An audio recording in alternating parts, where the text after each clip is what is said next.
Morning everyone, সবাই কেমন আছো? আশা করছি সবাই খুব ভালো আছো। আমিও খুব ভালো আছি। আমি ঋতু মালিক ব্লগে তোমাদেরকে জানাই অনেক অনেক ওয়েলকাম আর অনেক অনেক ভালোবাসা।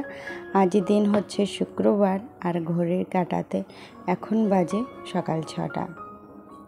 ঘুম থেকে যখন উঠেছিলাম তখন কিন্তু একদমই বৃষ্টি পড়ছিল না। হ্যাঁ, আকাশ ভর্তি মেঘ ছিল, দেখে বোঝা যাচ্ছিল যে আজকে বৃষ্টি পড়বে। কিন্তু কি বলো তো, আগে তো আমাকে এডিটিংয়ের কাজটা কমপ্লিট করতে হবে, তারপরে গিয়ে সংসারের কাজে হাত দেবো, না হলে তো এডিটিংয়ের কাজ কমপ্লিটই হবে না। তো এমনটাই হয়, সংসারের কাজ এমনই কাজ যে এখানে হাত দিলে আর অন্য কাজ হতে চায় না। যাই হোক, যখন সংসারের কাজ শুরু করেছি তখন এই যে টিপটাপ করে বৃষ্টি শুরু হয়ে গিয়েছে। কিন্তু এই বৃষ্টি দেখেও থেমে থাকা চলবে না, কারণ হচ্ছে সংসারের কাজ বাজ যদি পড়ে থাকে আমি কিন্তু আর আগে বাড়তে পারবো না।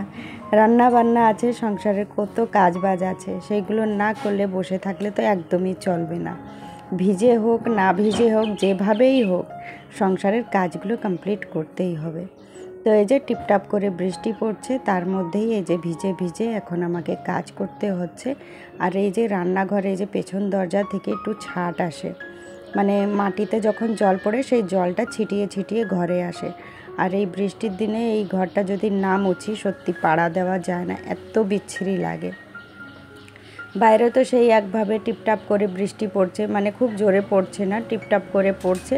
এর মধ্যে কিন্তু ভিজে ভিজে কাজ আমাকে করতেই হচ্ছে। সংসারের আশিবাসি কাজগুলো কমপ্লিট করা হয়ে গিয়েছে, যাব স্নান করতে। তার মধ্যেই এই যে ডোয়াতে নজর পড়লো, দেখলাম বৃষ্টির জলে ডোয়াগুলো ভিজে ভিজে গিয়েছে। তো ভাবলাম একবার যদি লেপে নিই তাহলে কিন্তু মন্দ হয় না, বেশ ভালোই হবে।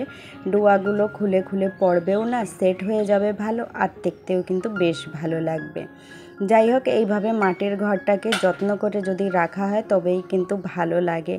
আর যত্ন যদি না করি তাহলে কিন্তু এই ঘরের দিকে আর তাকানো যাবে না। অনেকেই আমাকে বলে যে ছিঁড়া বস্তা বা তাঁবু দিয়ে এই ডোয়াগুলো ঢেকে রেখে দাও, তাহলে তোমার কষ্টটা কম হবে। আমি না এই ঘরের পেছনে অনেক কষ্ট করতে রাজি আছি, বাস আমার ঘরটা যেন সুন্দর দেখা যায়। ওই আমি তাঁবু বা ছিঁড়া বস্তা দিয়ে ঢেকে আমার ঘরের সৌন্দর্যটা একদমই নষ্ট করতে চাই না। মাটির ঘরের শোভাটাই হচ্ছে ডোয়া। এই ডোয়ার যদি লেপে পুছে না রাখি, আমি যদি কুড়েমি করে ওই তাঁবু বা বস্তা দিয়ে ঢেকে রাখি তাহলে কিন্তু একদমই ভালো লাগবে না, বরঞ্চ দেখতে আরও বাজে লাগবে। তো হ্যাঁ, লেপা পোছা করতে কষ্ট হয়, টাইমের ব্যাপার আছে, কিন্তু আমি আমার ঘরটাকে স্বর্গ বানানোর জন্যে কিন্তু এইটুকু কষ্ট করতে রাজি আছি।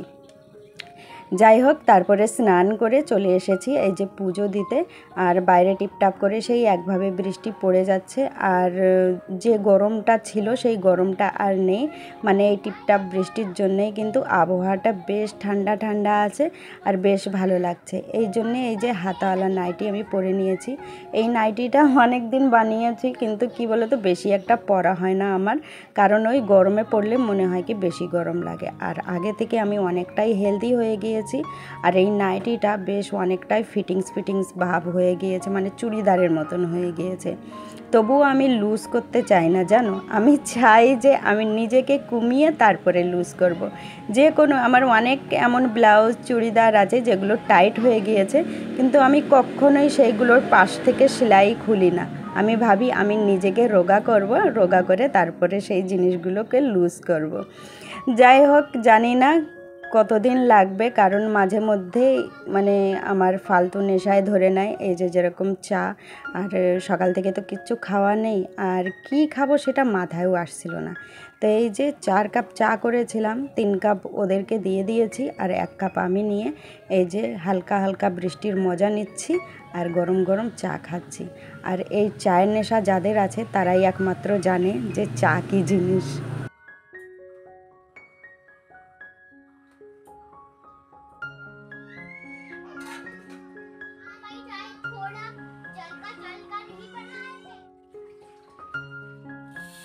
যাই হোক, চা খেয়ে এই যে রান্না বসিয়ে দেবো এখন। আজকে করব মুসুরির ডাল। তো পূজা একটা তরকারি করছে, তো আমি বেশি কিছু করব না, শুধু মুসুরির ডাল করব। আর অনেকেরই প্রশ্ন থাকে যে পূজা তোমার কে হয়? পূজা আমার যাও হয়, আবার ও আমার নিজের বোনও। তো আমার ওর সাথে দুটো সম্পর্ক আছে। তো আমার নিজের দেওরের সাথেই ওর বিয়ে হয়েছে, ও আমার নিজেরই বোন। এই জন্যে পূজা আমার বেশ ভালোই মিল আছে। আর কি বলতো, একটা জিনিস যদি কোনো দিন মুড আমার মানে আমার শরীরটা যদি ভালো না থাকে, আমার যদি রান্না বান্না করতে ইচ্ছা না করে বা ওরও যদি না ইচ্ছা করে, তাহলে কিন্তু একজনের রান্নাতেই আমাদের হয়ে যায়। তো যেহেতু দুজন রান্না করি, তো একটা দুটো কিছু ও রান্না করলো বা একটা কিছু আমি রান্না করলাম, এইভাবে কিন্তু হয়ে যায়। আর যদি দুপুরবেলায় মনে করো আমি 2-3টে জিনিস রান্না করেছি আর ও কিছু রান্না করেছে, তো আমরা কি করি, একজনের জিনিস আমরা রাত্রের জন্য রেখে দিতে থাক, রাত্রে কিছু করতে হবে না, ওই জিনিসটা দিয়ে কিন্তু আমাদের রাত্রের খাবারটাও হয়ে যাবে। তো এইভাবে আমরা চলি, তো বেশ ভালোই হয় জানো, খাটনিটা অনেকটা কম হয়ে যায়। তো আজকে ও কাঁচকলা দিয়ে কাঢ়ি করেছিল, কাঢ়ি তরকারি যেটা বাইরে খায় আর কি, খুব সুন্দর হয়েছিল। আর আমি পেঁয়াজ ফোড়ন দিয়ে এই যে মুসুরির ডাল করেছিলাম, আর পূজা আলু ভাজা করেছিল। তো এই দিয়েই আমাদের দুপুরের খাওয়া দাওয়া হয়ে গিয়েছে। আর এই যে 15-20 দিন আগে কিন্তু আমি নাইটি কাটিং করে রেখেছিলাম, সেই নাইটি আজকে আমি সেলাই করতে বসেছি।